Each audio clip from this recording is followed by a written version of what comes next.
పై ఆందోళన ఆగడం లేదు. వరుసగా 4వ రోజు కూడా నిరసనలు హోరెత్తాయి. హైదరాబాద్ లో మరోసారి విద్యార్థి సంఘాలు క్యాంప్ ఆఫీస్ ను ముట్టడించడం తీవ్ర ఉద్రిక్తతకు దారితీసింది. క్యాంప్ ఆఫీస్ లోకి చొచ్చుకునేందుకు ప్రయత్నించడంతో వారిని పోలీసులు అడ్డుకొని అరెస్ట్ చేశారు. దీంతో అక్కడ ఉద్రిక్త వాతావరణం ఏర్పడింది. సంబంధిత అధికారులు మంత్రిపై చర్యలు తీసుకోవాలని డిమాండ్ చేశారు. విద్యార్థులకు న్యాయం చేసే వరకు ఆందోళనను విరమించేది లేదన్నారు విద్యార్థి నేతలు.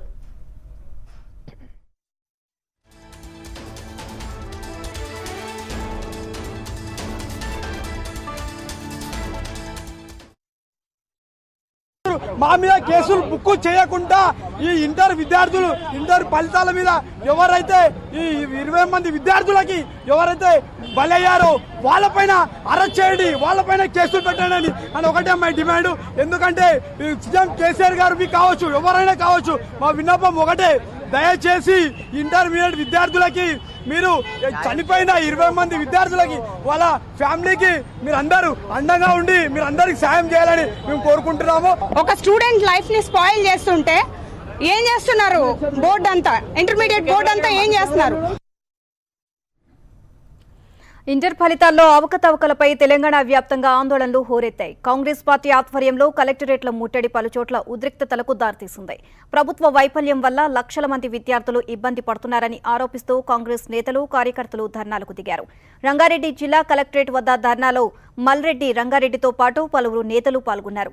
మాజీ మంత్రి పొన్నాల కూడా నిరసన తెలియజేశారు. ఈ సందర్భంగా కేసీఆర్ తీరుపై నేతలంతా తీవ్ర విమర్శలు చేశారు. ప్రధాని పదవి కోసం కలలు కంటున్న కేసీఆర్ రాష్ట్రంలో పాలన గాలికి వదిలేశారని పొన్నాల విమర్శించారు. అటు హైదరాబాద్ కలెక్టరేట్ వద్ద ధర్నాలో బీహెచ్ పాల్గొన్నారు. ఇంటర్ ఫలితాల్లో పొరపాట్ల కారణంగా నష్టపోయిన విద్యార్థులకు న్యాయం చేయాలని డిమాండ్ చేశారు.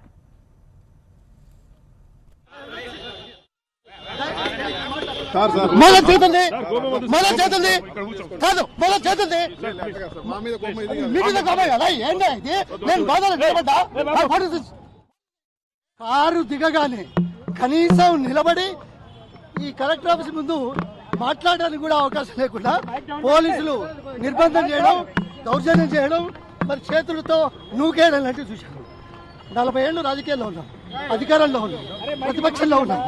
ప్రజల గొంతులు వినడానికి కూడా అవకాశం ఇవ్వకుండా పోలీసుల చేత ఈ కేసీఆర్ ముఖ్యమంత్రి గొంతు నక్కే ప్రయత్నం చేస్తున్నారు.